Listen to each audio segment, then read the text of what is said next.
Kyocera is making a name for itself in the mobile world by making smartphones that can stand up to common punishments. The ultra-rugged look danger, water, dust, and falls in the face and laughed and could do so because of the bulky outside.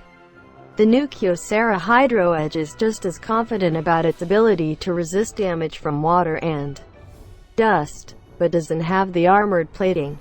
Available now on prepaid carrier Boost Mobile for $150 and Sprint for $20 with a 2-year contract.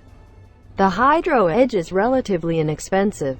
That price comes with some compromises, depending on what kind of phone you want. The cheap price tag may not represent a real value. The most surprising thing about the Hydro Edge is how normal it looks.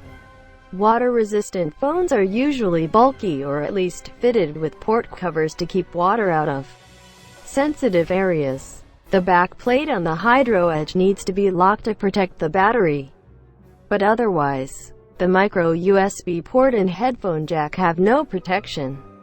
Yet Kyocera says it's completely fine to get the Hydro Edge wet and even dunk it in water up to 3.28 feet for 30 minutes.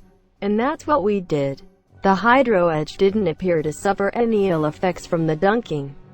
Even after 20 minutes, we did see water at the entrance to ports, yet that didn't affect charging or use. Even with the water and dust proofing, the Hydro Edge has an unassuming look. The light, compact body's edges are curved for a comfortable hold. This plus the 4-inch display and the placement of the power button and volume toggle make the phone easy to use one-handed. The camera shutter button is also well placed and doesn't get in the way of normal use.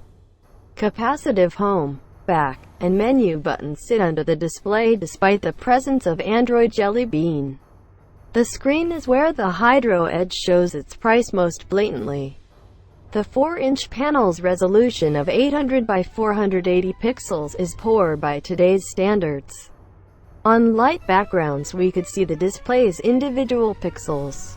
Reading small text isn't completely troublesome. It's just not ideal. Though the display utilizes IPS technology, the viewing angles aren't as wide as we'd like. You won't see color distortion when playing accelerometer-based games that only require a bit of tilt. Sharing a video with 1